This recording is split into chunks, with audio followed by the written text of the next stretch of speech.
Okay, we're just about to start. Thank you so much, everyone, for coming in today for our Lunch and Learn session. This month's theme is finance and accounting, so we provided you with an accounting info session during the members' breakfast, and this Lunch and Learn is all about finance. Before I start, I'd like to start with an acknowledgement of country. State Library Victoria acknowledges the traditional lands of all the Victorian Aboriginal clans, their cultural practices and knowledge systems. We recognise that our collections hold traditional cultural knowledge belonging to Indigenous communities in Victoria and around the country. We support communities to protect the integrity of this information gathered from their ancestors in the colonial period. We pay our respects to their elders, past and present, who have handed down these systems of practice to each new generation for millennia. Quick overview of upcoming community events. So next month's theme is leadership. And so for the upcoming members' breakfast, we're hosting Simi Rayat. Simi is a global organizational psychologist and author of Productivity Joy. So that info session will be all about productivity joy and self-leadership. So sign up to the members' breakfast. There's a QR code on there. Otherwise, we send everything via the newsletter and Slack. And then for next month's Lunch and Learn, so moving from self-leadership to team leadership, with Sarika Gola. I think Sarika's somewhere here. Do you want to put your hand up? Yeah, hi Sarika. Sarika has over 2 decades experience in global organizations and is a resilience and team building coach here to support you building team leadership. That's the upcoming events, but we also have a scholarship announcement, and Shireen will tell you a bit more detail about the Lisa Ring Family Scholarships. Hey everyone, can you hear me? Yes, perfect. So at the moment we are accepting applications for the Lisa Ring and Family Scholarships. You don't have to be a Start-Space member in order to be eligible, but you have to be an early stage business. So what you get is you get $10,000 of equity as a free seed funding, and then also 12 months of Start-Space Loft plus bespoke support. So please apply. The applications are open until the 7th of September. We also held an online information session. The recording is available online. And if you have any questions, please feel free to catch me or me.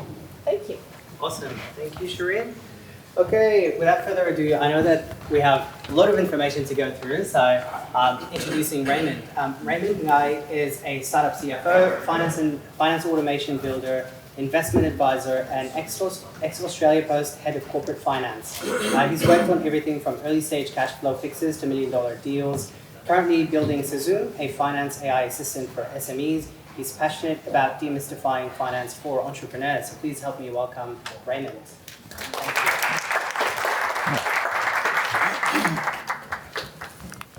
Hi everyone, we're going to run with you today how to build finance from startup from day one. So let's get to know each other a little bit first. So hands up, which one of these statements applies to you? I check my balance more than I check my budget. Yep, a few of you. That's me as well. I'm not. Is your mic on? I think so. Do you just want to click it one more time? Just a quick click. Yeah, try again. Can you hear me? Yeah. All right.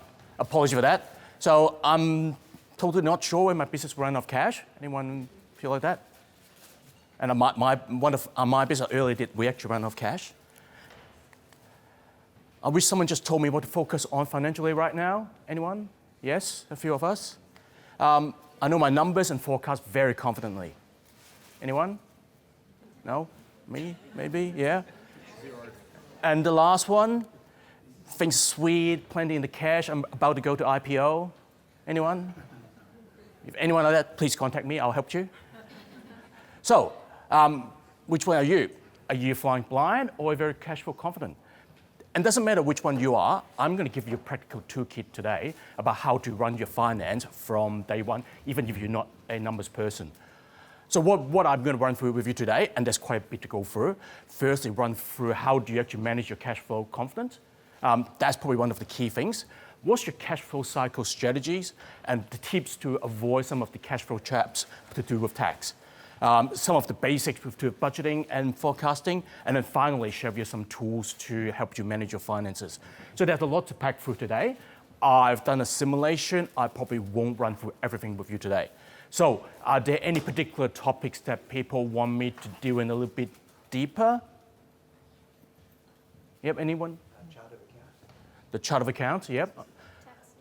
Taxes, okay. Any other? Sorry? GST, yep, okay. I can cover some of those topics. Right, so the way we're running, feel free to ask any questions anytime. I probably won't be able to run through all the topics, but if you've got any question, feel free to stop me and we can actually have a quick discussion of that. If we run out of time and there are topics that you want to do, if you want a full session on chart of accounts, I can do that. I can invent chart of accounts and we can have a discussion. So don't feel free that this is everything you need to cover today. You can actually talk to me afterwards, or we can run a different session if Shireen and me sort of allows me. So, a little bit about me. I am a co-founder of One Key Access. We provide couriers with automated access to apartment building. We were backed by Antler, so we raised about over $1 million. And then we actually ran out of cash. We raised a little bit more cash now, so it's still live and kicking. So what I'm running through with you today is not just in theory. I've actually run through the highs and lows of running those finances. So a lot of these are practical experience I can share with you. I'm through a lot of those experience, dealing with my own business, but also with a lot of startup founders through my sort of journey. I also think that, look, a lot of these businesses really need an AI finance assistant to actually help them run it. So that's what I'm building now. Before that, I was the head of corporate finance at Australia Post. And before that, I was an investment banker. So I've got 30 years of chartered accounting experience. So now that you know that I'm not just any nut job, I'm actually a qualified nut job. So that hopefully make you feel a little bit better. So first topic I'm going to talk to you about is about managing cash flow of confidence. This is a survey out of UK. They survey 101 small businesses that fail. And not surprisingly, 29% of them fail because they run out of cash. Right. If you then put that together with some of the financial management problems they have, a majority, a large portion of them actually fail because of financial management and cash flow issues. And you'll be surprised to know that a lot of them are actually profitable. They actually got a good business model. They are making a lot of money, but they don't have the cash to actually fund the business. So running out of cash is the single biggest reason why this business actually fail.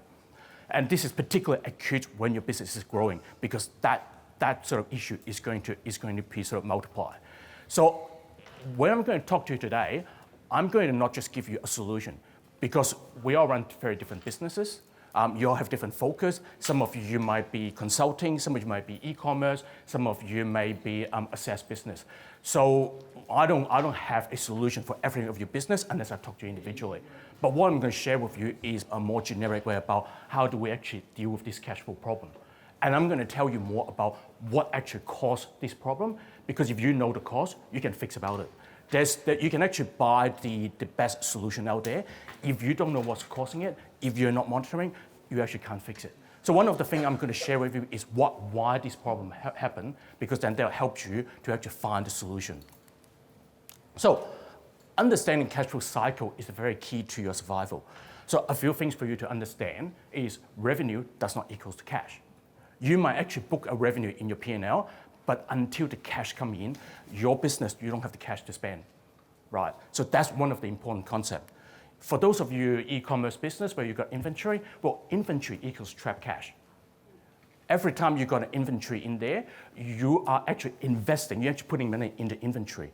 And until such time you can actually liquidate that inventory and turn them into cash, you actually have a large portion of your cash actually stuck in there.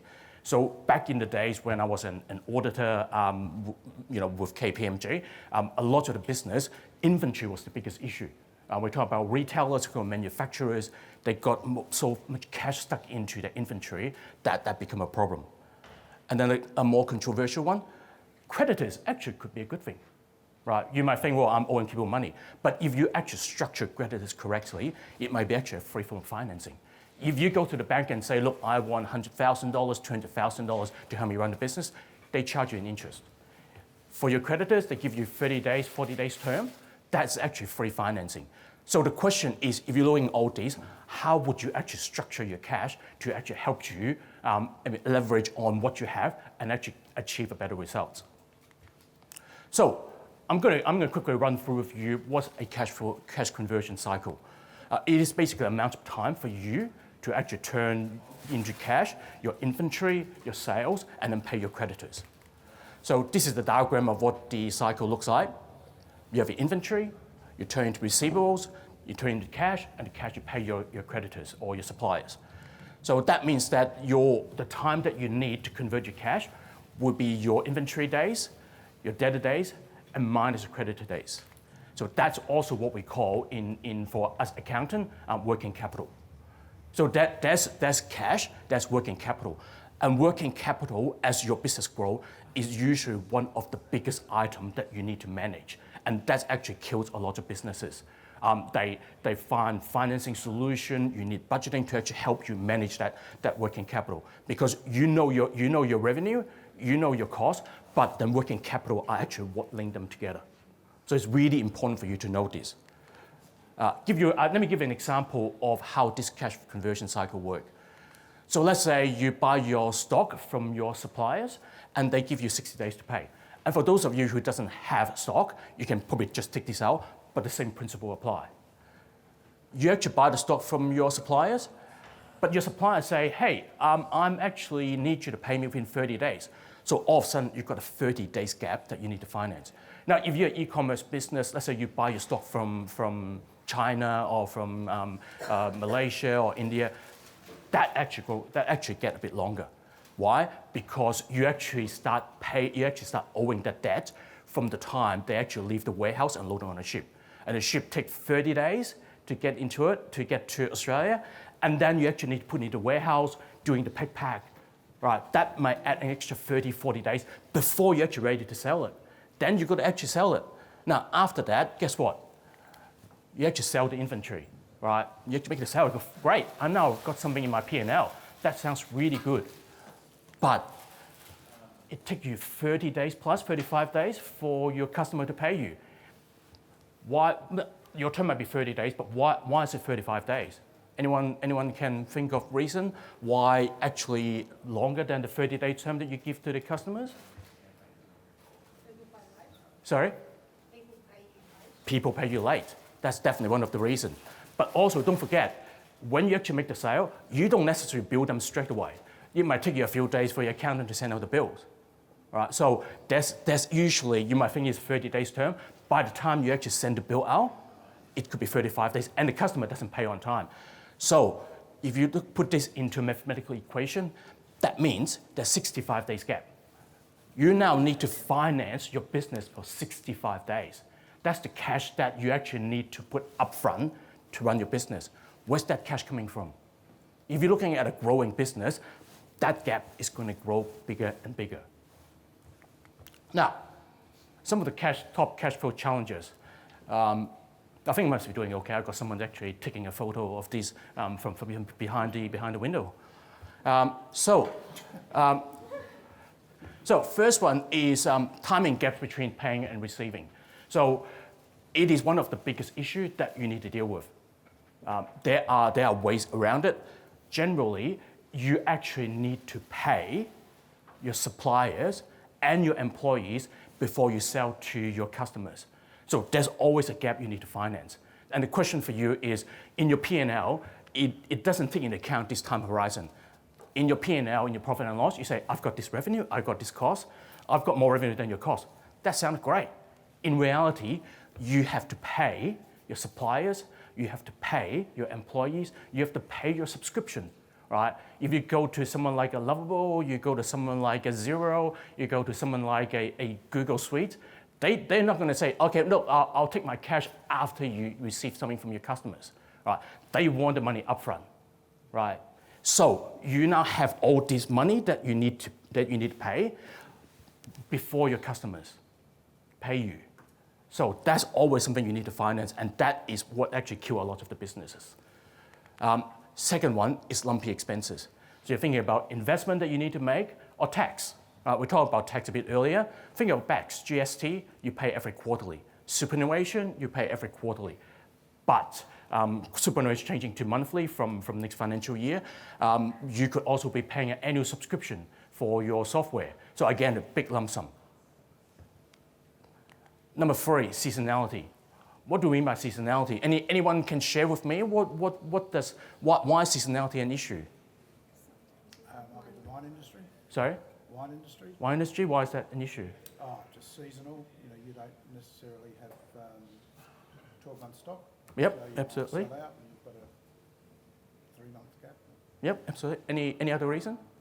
The weather. Sorry? The weather. The weather? Summer, winter. It might be slower in winter compared to summer. Yep, that could be that. Sorry.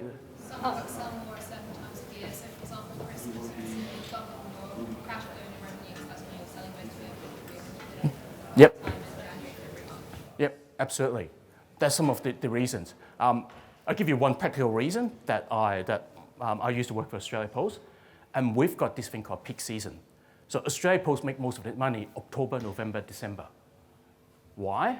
Because there is the Black Friday. I'm an avid supporter of Black Friday. I buy a lot. That's a big cash outflow event for me. But also Singles Day, also end of the year sales. So Australia Post make most of the money around sort of that 3 months period. January, February, March, well, things sort of die down, right? There's a trough. Australia Post actually make a loss. But think about even if you're a consultancy, think about if you are your tech consultancy, you will have a seasonal peak around July when the tech's due, maybe in February, March when there's a deadline. So you now have a peak, cash coming in all this time, more sales. All the other months, you are sort of down there. So how do you now manage your cash? So say if you've got an employee, what are you going to do to them? Right? You can't just hire them for 2 months, right? So you now need to find a way around it. But another reason, think about going back to the first one. You've got a time gaps between receiving and paying. Say if you are a consultancy business, let's say for example, Rhea, you've got a consultancy business, you got this every year sort of around June, you've got a peak time. So you might actually need to hire more people. Before you actually can do the work for a customer, you now need to spend all this money to hire the extra people. So during peak period, your cash requirement goes up like this. But you don't actually get the cash, the sweetener, until a month or 2 months later when they actually pay you. So when your business has seasonality, be your e-commerce business, a consulting business, you now need to work out how do you actually deal with that seasonality. Do you hire contractors rather than take on permanent employees? Do you actually make allocation around, okay, what I should spend, what I shouldn't spend? Because that's critical to your survival. A lot of people think I've got this brilliant peak season. That's great, but you actually now need to manage it cleverly. If not, you're going to have a problem. Unexpected events also. COVID, we all lived through that. A lot of businesses just shut down. GFC again have an impact on a lot of people, but also I think the lady back just said, look, bad debts, right? Your customer might not pay on time, but some of them might actually fail. If they actually fail, all of a sudden this is you book as a revenue. The revenue is coming in, but in terms of cash flow, they fail, they can't pay you. What are you going to do, right? So all these are some of the top cash flow challenges that you need to have. What are the solutions? I'm just going to go through some of the large ones. There are a lot more that you can do, but in the interest of time, I just run through some of the top ones. So cash flow is your lifeline to run your business. So first thing, know your cash conversion cycle. Know how long is it the customer will pay you. If you might think that, they'll pay me once I send in a bill. No, they pay you around 30, 35 days. But sometimes they might actually, your biggest customer might actually be consistently late, particularly if they're large customers. So think about, you might actually give them a sort of payment, they say 7 days. But I'm telling you, if you go to someone like Woolies or Australia Post or Coles, they don't pay based on what you tell them you need to pay. They've got their own corporate policy. How do I know? I used to be one of those people, right? You might say to them, I want you to pay in 7 days, but they will not pay you until their corporate policy allow them to release the money. So you now need to manage it. So you now need to know, based on your customer profile, when they're going to pay. When do you need to pay your customers or your suppliers, right? If you work this out, then you can actually work around it. Second one, well, if you know this, you can then actually shorten your time to collect. What can you do about it? Well, one thing is that you can give them payment option with cards, or you can use direct debit. But there's a cost, because most likely if you want some to payment by cards, there usually is a charge with Stripe, with Wise, with Air Wallets. So you now need to make a trade-off. That 1% of the card fee, is actually worthwhile? But if you're running out of cash, if cash is an issue, you might want to do that. Give them the extra option. Or you might actually want to do factoring. Anyone heard of the word factoring? Yep, Rhea, what's factoring? Just a little bit when I was 10 years ago in the industry. Yep. But factoring in all the day-to-day versus whatever expenses you have, is that what you? Yep. Yeah. Yep. So factoring, as Rhea said, is when you can actually sell your receivables to someone else. They actually buy you at a portion of the cost. And some of the business, when they got customers that are paying late, they actually do that. They just sell the receivable in exchange with a discount. So 100% of your receivable, you might receive 95%, 94% for it. Right? So there are ways you can actually shorten your time to collect. Extend your time to pay. Pick up your phone to your supplier and say, hey, I just want to have an arrangement with you. I'm your loyal customer. Do you mind extending your credit term for another 10 days, 15 days? If you're valuable customers, they probably want to keep you. Right? So there are a few things. Or use a credit card. Right? If you use a credit card payment, particularly if you use a charge card rather than a credit card that actually give you interest, if you settle your debt within that period, you got an extra 20, 30 days of credit period. So think about a clever way we can actually leverage on what you have to actually extend your payment timing and actually shorten the time to collect. There are plenty of ways to doing it, but you just need to know your conversion cycle. And the next one is about preparing your cash flow forecast and budget. If you know what is coming, you can prepare for it. If I know I've got a peak period, I can say, okay, I'm going to delay paying my subscription to Netflix, or to I might downgrade certain spending. I might reduce it so that I can actually have enough cash to go along. But if you don't know what is coming, you just go, wow, I've got a nasty surprises. Well, you're just a victim of circumstances that you create. So a budget and a cash forecast give you a visibility of what's coming, right? It allows you to prepare in advance. Rather than, okay, I now got 7 days to actually fix a problem, you now got 3 months, 4 months to actually prepare it. You might actually be able to go to the bank and organize an overdraft facility with them, right? So, and I will talk about cash flow forecast and budget a little bit later on, but it's one of the critical tools for you to manage your cash flow. If you know what is coming, you can do something about it. If you don't know what is coming, you're just flying blind. You're just getting nasty surprises after another. So as an accountant, I don't want to really say that in any parties because how many people just run away. But as an accountant, the budget and the forecast are really some of the critical elements for you to manage your finances. Another thing is manage your cash weekly rather than monthly if you've got cash flow issue. A lot of businesses say, hey, I'll have a look at it once a month. But if your cash go up and down, if issues are happening, by the time you run through it in the next month, it's too late. Things have already happened. So if you want to proactively manage your cash flow, you see what's coming, that will really help you. So these are probably 3 main ways you can actually do. Sorry, yep. Sorry, so is cash flow mainly just forecasting? It's not really looking at the historic data? Or? You can, it's already happened. Yeah, so it doesn't matter. It does. It give you a pattern. Okay. It tells you what happened, but really it's already happened. There's not much you can do about it. But looking forward, are saying that what's coming, and you can do something about it. So I know that sounds a bit bad, but you actually need to look at your history because whatever happened, right, chances are history going to repeat itself. So you need to learn about it and actually bring it into your management. But it's already happened. What you want to do is use your past pattern, your history, to actually help you inform what you actually need to do to run your business. Just about any sort of using data to run your business. Cash flow is one of them. Your P&L is one of them. Does that help? Yep, perfect. Right. Now, that's a good segue into budgeting and forecasting. Is there any questions before I go? No? Okay. So why do you need budgeting and forecasting? Well, as I talked about before, you've got this gap between receiving money and paying money. So you actually need to know that for you to be able to manage your cash flow and survive. But also, if you're running a business, you actually got choices about how you spend the money.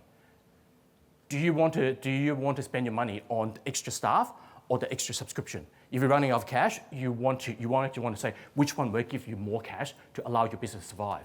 And if you actually know in your budget and you forecast what it is, you can actually make an informed choice what you need to do. This will help you avoid sort of nasty surprises and help you manage it in the lean periods. Also, help you grow and prosper. So help you make informed decision. So let's say if you want to introduce a new product, right? It will actually help you make that decisions. You can actually in the budget and say if I actually introduce this new product, how much extra revenue is it going to bring me? How much extra cost is it going to be? And knowing that in the budget, you can then say, okay, when I actually introduce a product, does it actually meet expectation? Let's say if you actually only get half the revenue, but your cost is higher, then you need to pivot. You need to do something different. But if you don't know, if you don't have a budget, if you don't know what it's going to bring in, you can't tell. You just go, oh, this doesn't sound like what I want. But if you have a budget, you've got a roadmap about what you need to do. And also, if you say, for example, one of your product is doing better than expected, then that's an opportunity. So it's not just about risk, but also opportunity. If something is doing better compared to your forecast or your budget, you now have an opportunity to say, right, I need to investigate what it is because I actually want to do more of that. It might be a product that's selling a lot better. It might be a customer buying a lot better. So how do you actually use the opportunity to actually help you grow? And then finally, to help you attract investment and financing. I can safely say that if any time you want equity investment, or even if you want to borrow money from the banks, they are going to want a budget and a plan from you. Very, very rarely would someone want to give you money unless they are what they call your family, friends, and fools, the triple F. Unless it's one of them, they will give you the money without your plan. But most of the time, they actually wanted to see a plan. How are you going to spend the money? Is your company viable? One of the things, I've raised money from sort of VC and angel investor before. If you present them without knowing where you are going with your business plan, very, very unlikely they'll give you money. Same thing with the bank. And if your company only got a 3 months runway, right, and say, well, I'm about to run out of cash. How about some extra cash? Do you think they're going to give you the money? No, they're not going to sink money into a business that's about to fail because they'll never get it back. So you need a budget if you want to attract investment and funding. Now, a little bit about what's between a budget and a forecast. A budget is your financial roadmap. So think about if you want to be in a financial year, this is where you want to go. This is what you have to achieve and how you're going to achieve this. So let me give you a physical example. Let's say you want to go from here to Cheston to actually buy something, some fashion item, right? Fashion capital. So you actually want to say, look, I want to go via the Monash Freeway through the Burnie Tunnel, right? Exit Warwick Road, and then that's Cheston. Right? That's your roadmap. That's your financial roadmap to do with your finances as well. But let's say now the Burnie Tunnel is actually got an accident. You can't go through it. You're now going to need to find a different route to go to Cheston. Or you might actually change your mind. Rather than go to Cheston, you're going to go to High Point. So a forecast is like a GPS. So think about if you're halfway through the financial year, your target change, your circumstances change, that forecast will actually give you a way for you to reorient, for you to actually find a new path to your target or to set your new target. So a budget is like a roadmap, a forecast is like GPS. And how would you actually help build that budget and forecast to help you run your business? Well, firstly, you want to, okay, that's not happy. So firstly, you want to know about what are your P&L items for the last 12 months, 24 months, because chances are, those are the items you'll recur again. If you're a brand new business, have a look at some of the similar business to you. How do you do that? Well, Google it or use ChatGPT. Most of the business in your industry, on your segment, have a very similar P&L structure, right? And fairly similar, while the amount might be different, but the relationship would be fairly similar. What do I mean?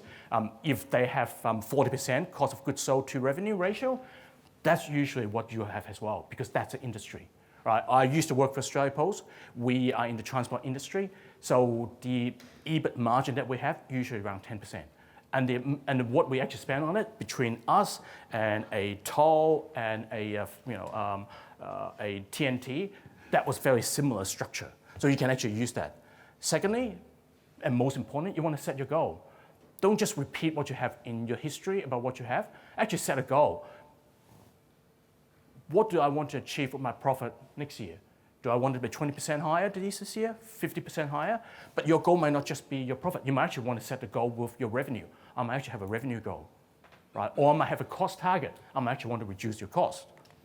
Then you want to review all of these and break them down into a fixed and a variable cost. We're all familiar with the concept between fixed and variable costs? Yes? Okay, so I won't go in much into it. So you want to break that into fixed and variable costs because you want to use it to actually create what we call drivers. Now, drivers are one of the critical concepts you need to understand. It is about what is actually driving your financials. So when you actually build your budget or run your business, as a finance person, I want to understand your drivers. Drivers doesn't mean that's someone you call from Uber. That's a different kind of drivers. That's the kind that you pay. These are the drivers that say that what actually drive your business performance. So let's say, for example, revenue. Is it a number of customers? Is it a number of sales? Is it a number of activation? So knowing that, you can actually now control your finance because those drivers will drive your variable cost, but your fixed costs remain the same. Also have a look at what's driving your cost. Is it your revenue item, or is it something else? Is it the number of staff that you have? Right? Or is it a number of payment that actually make through? If you know what drives your cost, you can actually do something about it. You can say, right, that's not what I want. How can I actually drive it? And fixed and variable costs, they don't, even though they call fixed costs, you don't have to be fixed. You can actually variabilize it, right? And if you actually know this, you can then actually change some of the behavior of your costs to actually give you that extra leeway. Finally, you want to consider what are the one-off costs that you have. Any investment you want to make, you might want to buy a machine, you might want to buy a laptop, you want to add to it, you might have a big tax debt you need to pay off. And then finally, you want to set your budget, track how it's going, you then want to adjust what you want to do and actually act upon it. That's pretty critical, what you actually do with your budget. You can do all this. If you don't do this, that's not very helpful to you. One of the things as a sort of someone who have done a lot of budget, particularly for a lot of small businesses, they actually go through the exercise of doing the budget, spend them weeks, to do it. Guess what? They actually set the budget and then they don't look at it until next year because the budget is too hard. So it's a little bit saying that, well, why do you do it in the first place? If you set a budget, it's better that you set it a bit simpler so that you actually look at it day in, day out, rather than someone that you never look at again. You go, it's like if you don't use it, it's like 12 months, you go, wow, I've got this time capsule. Guess what I actually said the budget was? Well, it doesn't help you. If you want to run your business, you actually need to proactively act upon it. I probably won't go through that in details. A few do's and don'ts of budgeting. Do set a clear goals so that you actually know where you're heading and why you set this budget. And actually set a budget period that actually suit your business. Is it monthly or do you need a weekly budget? Using the 80-20 rule, most likely your business is going to be driven by 20% of the items in your cost line, in your sales line, will drive 80% of your budget. So focus on those 20% of the item that are the drivers.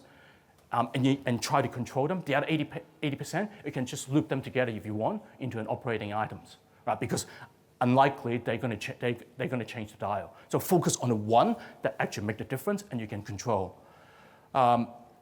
Consider using drivers and don't just set and forget the budget. Also think about your sort of not just your P&L, but translate the P&L into cash items. Think about your big one-offs. For example, your tax payment, your investment that you need to make. Don't make your budget too complicated. If they're too complicated, chances are you'll never use it again. Right? I've got a lot of businesses set a very complicated budget, but when they look at it, they've got a headache, right? And they never look at it again. So make it simple and actually use it again and again. And don't just rely on historical data. they're a good starting point, but you want to use it to actually run it. Oh. I mean, I'm standing in the wrong place. Now, before I go into tools, I want to share with you some vital metrics. This is probably more for startup businesses rather than for larger, more mature business. And these are the sort of some of the key metrics that I go by with my business. Why are they important? Because they tell you about health of your business. Am I getting the growth that I want? Am I actually spending the money in the right place? You can have all the tools that you want, right? And they actually help you automate lots of things. But if you don't know what metrics you're looking for, it's not going to help. It's like you can have the most advanced dashboard in the world to fly a plane, but if they're all in Russians or in some other language that you don't understand, it wouldn't help you. So one of the things I could urge you is have a look at the metrics that are most important to your business, survival or growth. So the most obvious one, cash. You want to have a look at cash balance, your cash burn rate, your cash runway. So your cash burn rate, basically how fast you're burning your cash, particularly if you're not actually profitable, right? And your cash runway really is your cash balance divided by your cash burn rate. It's telling you how many more months of cash do you have left before you run out of cash. For a startup that's actually cash negative, that's become critical because that tells me when I have to raise money again or how I actually need to change my business to be cash flow positive before the cash run out. Because when you reach the end of the cash runway, that's the end. Right? And that's why a lot of businesses fail, because of this cash. Secondly, is growth. How do you measure the growth metrics of your business?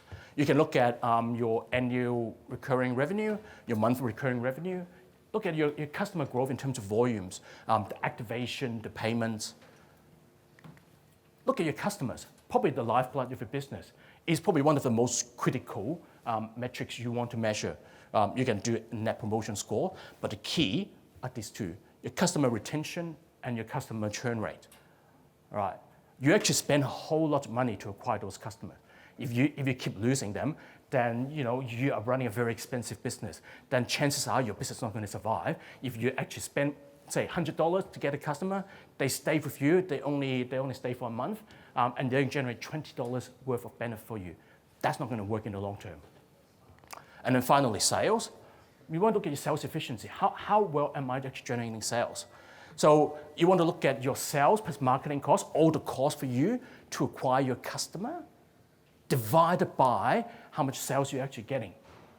So that gives you efficiency. Am I efficient enough? And there are lots of, and if you look at your industry, there are benchmarks that can actually help you. Look at your sales pipeline. You look at your LTV divided CAC, which is your lifetime customer value, divided by customer acquisition cost. When you look at this cycle, right, think about if you're running a business, and most businesses follow this pattern. You spend a whole lot of money generating sales, and Maria just told me beforehand that she runs digital marketing. So if you need help from her to run your business, do that. But you actually even with Maria's help, you actually spend all this money generating marketing and sales, right? And you get your customers. Question is, when you get those customers, are you retaining them? Because it's a lot cheaper for you to retain the customers than for you to acquire the customers. It might take you $100 to acquire a customer, but only $10 for you to retain them. So are you retaining them? If you have to retain your customer, you should actually get growth with the new customer you're adding on it, because every dollar you spend, you're actually getting growth. So are you doing that? And then finally, they'll translate into cash. So that's the way I look at our business, right? Am I generating sales? Am I retaining my customers? Am I generating growth? Do I have the cash to keep the business running?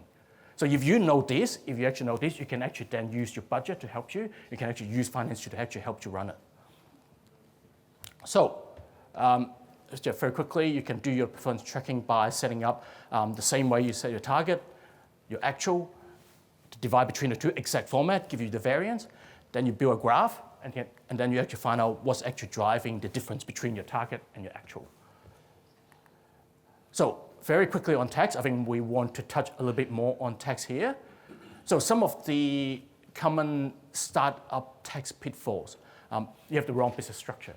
You probably should be a company, but you decide to go as a solo entrepreneur, or you decide to go with a partnership, or you might be a trust.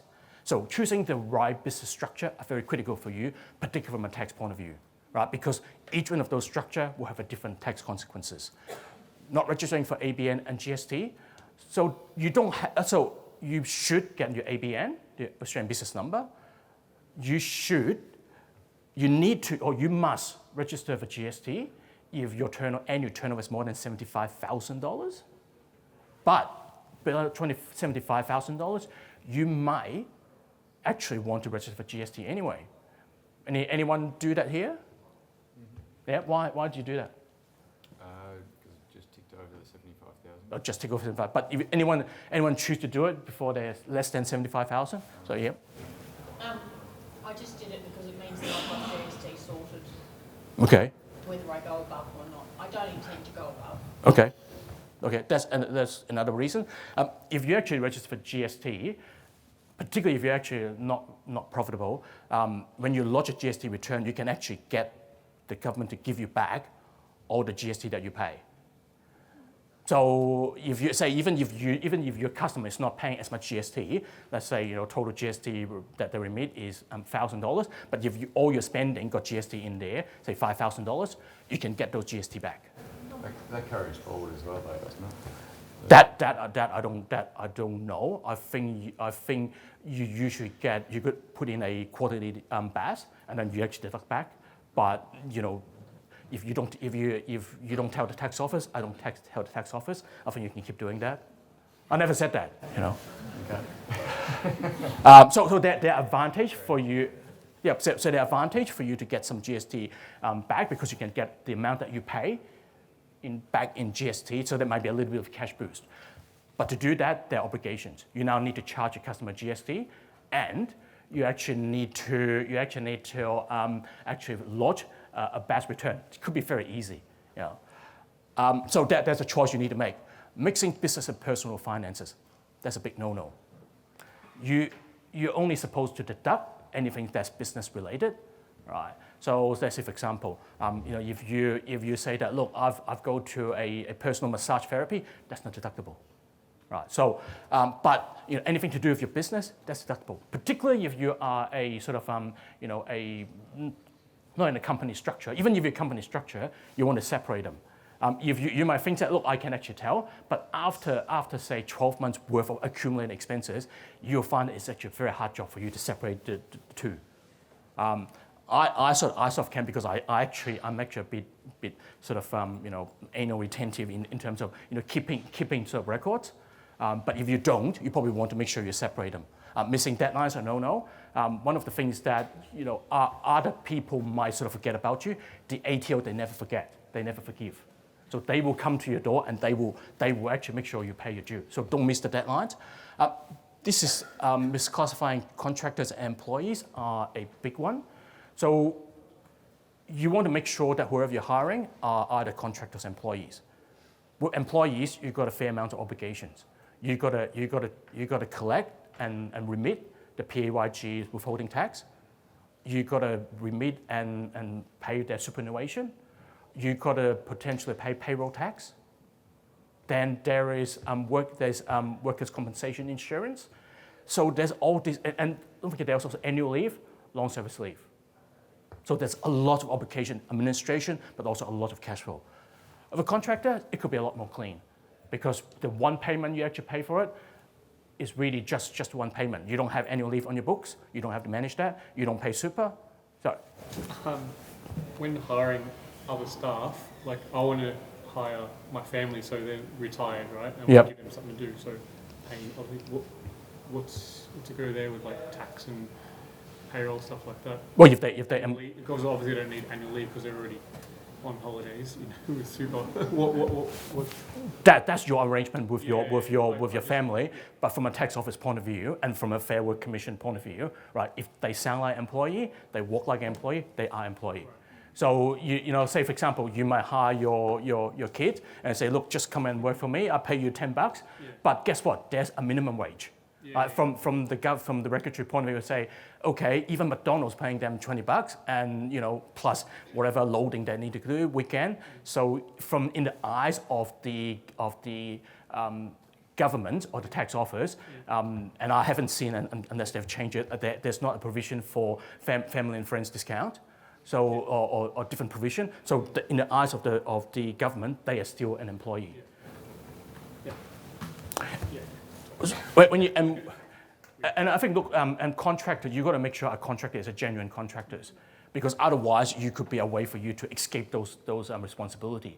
So a contractor really means that they are someone who actually do work for you, and there are a number of tests to do with that, but you don't actually control what they actually do day in, day out. You actually more likely give you an outcome, right? Rather than you actually follow your instruction to the T, unlike an employee, and they might bring in their own equipment.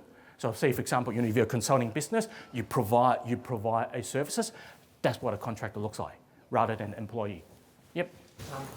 So in some situations, you've got directors which are also employees. Can you have a director that's a contractor? So I can't hear you. Can you have a director that's a contractor, like you would have a director as an employee? Yes, you can. Yes, you can. Your director can be a contractor, but the tax office, and I'm not a tax expert. Just to say that there are certain provisions within the Tax Act to court a director. So under circumstances, for example, during winding up, providing certain services, they require you to make certain disclosure. So say in your tax return, they require you to disclose what are the payment to directors, because they are classified as related party transactions. So in that case, you will need to make certain disclosure, but for certain payment to them, let's say you might actually pay them certain amount of salary. There are rules around it, or fringe benefit. You might give them a car. There are certain rules that governs what the directors can actually charge as a normal employee versus if they actually are a related party. So there are different rules to do with them, but also whether they're deductible. So there's a set of rules that you need to comply to be able to treat them like a normal employee. If not, they are almost like a separate class that you need to deal with. Yeah, but if you just classify them as a contractor, there'll be less rules, I'm guessing. Even if they're contracted, they are still caught under the government, because the government is smart. They say that people are doing that, so they actually have anti-avoidance rules to actually over that. So talk to your tax advisor to make sure that they are actually compliant with the rules, and you actually need to treat them properly. But that's what you said, you can, but there will be complication.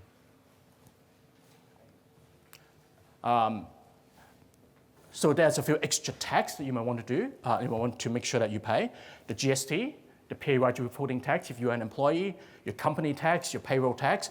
Generally, Victoria is about $1 million annual turnover, but it gets really complicated because if you've got multi-location, they might actually court you in other jurisdictions as well. So if you've got employee in Queensland, they might actually also court in the overall sort of threshold. Capital gains tax, that's a pretty big one, and FBT. So let's say if you actually provide employee of certain benefit, like a car, like a particular with director's loan, if you provide them with a loan, they are all treated differently under the FBT. So they're very detailed rules. Superannuation guarantee charge, so that's the 12% that you need to pay. Work cover, that's another one. Anyone want me to expand on any one of these? No, all good. International taxes.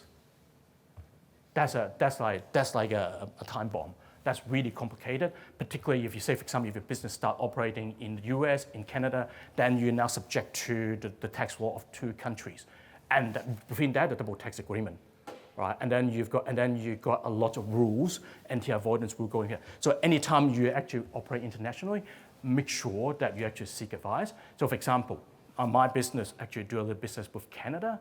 And then I now have to deal with not just the Canadian federal tax, but also they've got a different state tax. Each state are different. So it's really, really complicated. A few things that you might actually miss. R&D tax incentives. Sorry, Ria? Just a question about international taxes. Yep. When you do collaborate with companies overseas or you contract, is just showing them as an expense is enough, or is it? That's fine. That's Yeah, just, yeah. It's really only when you actually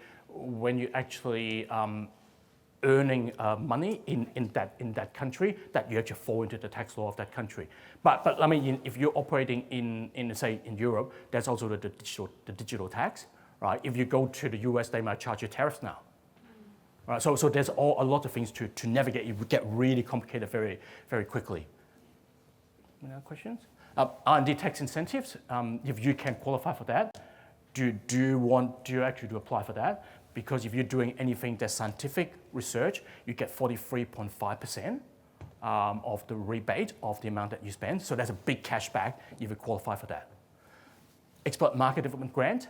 If you export, make sure that you actually apply for that. I think they're to stage 4 now. So you need to apply each year and actually put in a grant application, and then for amount that you actually spend, say marketing or travel overseas or some stuff overseas, they actually give you some money back to say, okay, I'm actually helped you out. So if your business do some business overseas and you qualify, that's a good way for you to get some money back. Does that vary by industry? Sorry? Does that vary by industry? In terms of what you get? Yeah. In terms of the development. Sort of, yes and no. There's a set of general rules, but they also got clear guidelines around particular industry. So if you're a wine industry, they might have a certain way of assessing what they will give you, versus if you're a consulting business. Yeah. Another question with export and grant stuff is, I want to have a charity sector in mind where once every year I go overseas and do a charity, but I do most of it here. Does that fall under like this grant? No, I'll say no. I'm not a tax expert. I would say no, Like because they usually do with actually you doing export. Actually, when you actually boosting Australia's export rather than charity. So usually charitable organisation doesn't fall underneath that one. Yes. With the R&D, if you create a new system, new marketing system, or say process that you're implementing for multiple companies in the same industry, does that qualify as R&D? And how can I know more? Like, where can I get more information? Because I know it's too diverse and every case is different. Sure. Answer the second question first. Go to Oz Industry. There's a whole website to do with R&D tax incentives. You need to apply it, and they've got a pretty tight process. To answer your question, I would say probably not. So it needs to genuine scientific inquiry. So it needs to be a knowledge that doesn't exist. So if you're just creating a system that already exists somewhere, they don't count it as brand new knowledge. But let's say if your system can do something that no other system can do, let's say with certain it can. I'm making it up, so you can do artificial intelligence to predict what people are thinking, maybe. But genuinely, software is more difficult to get than hardware. So a lot of the emphasis is on creating hardware. So yeah, it's possible, but it depends on how novel, what they call it, how novel your idea is, and how much you're actually doing research without knowing the end outcome. If you're just building a system that you know the outcome, once you build it, that's probably not a research.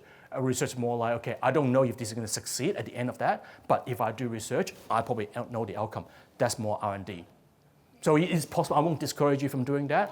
I will read more about it, but I just wanted to ask if that's possible. And I never said this.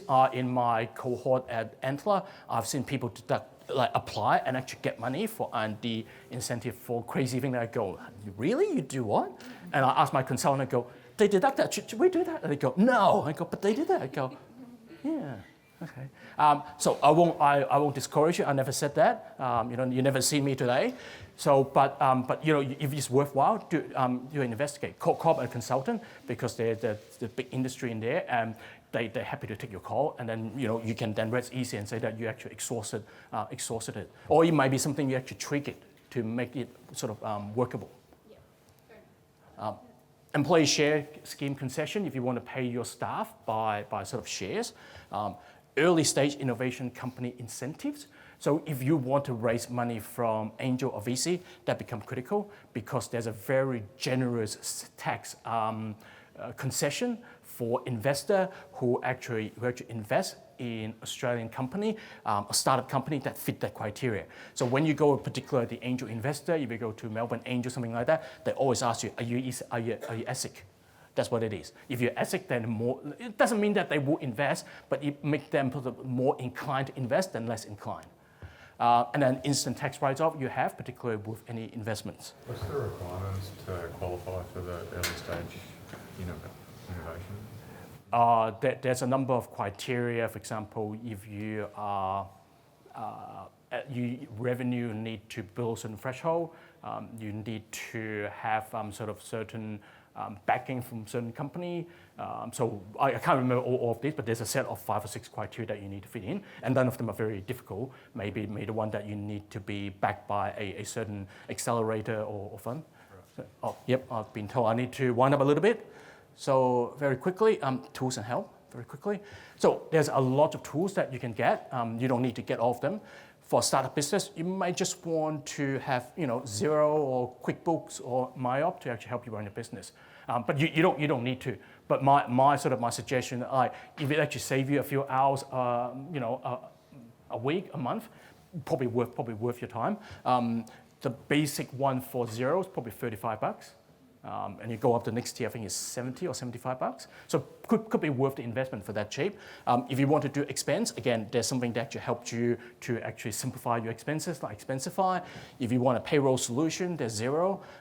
Budgeting, you can use Excel, Google Sheet, and all this. And when my apps of Zoom come out, you might want to do that as well. That will be the top choice. I haven't put it up there yet.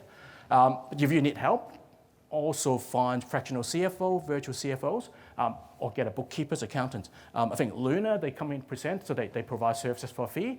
Blue Rock, they're also very active in the startup section, also Standard Ledger and Full Stack. So there are a lot of sort of providers out there providing all these services, particularly for startup. So just a very simple favor to ask. So as a Zoom, we're building a AI finance assistant for a startup like that. So our aim is for you to spend less time on finance and more on what matters for you.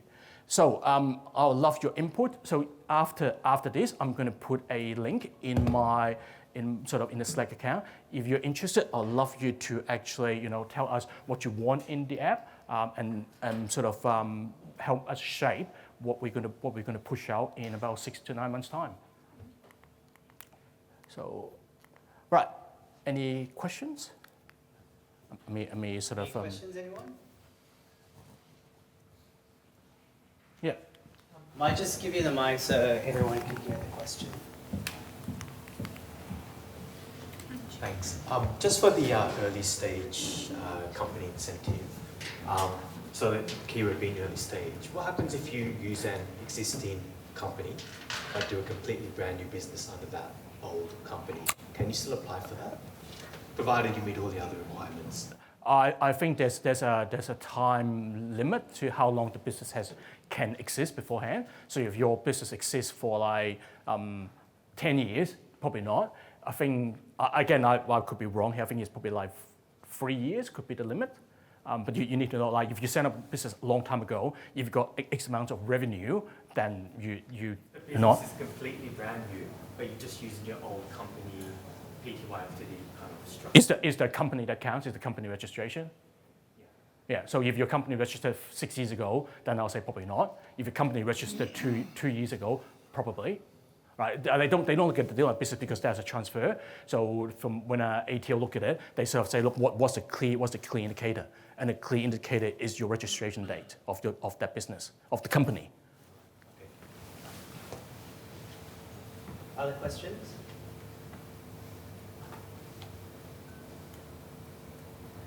Anyone, any thoughts, questions? Yeah. Just thinking about the 4 sort of things that you were saying would be good to track, like growth. Cash and yes.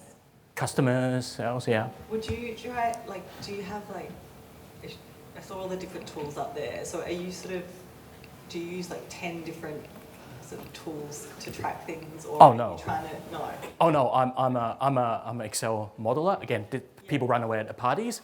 When I tell them modeling, they run away. But I build models that help me track that. But you don't need 20 metrics. You say you probably have 1 cash metrics that you want to. Cash burn is probably the key. A cash balance, a cash burn, because every VC when you deal with, they could ask you what's your cash balance, what's your cash burn. That's critical. And then when you measure your growth, you probably use 1 metrics. When you're good customer, you say customer retention.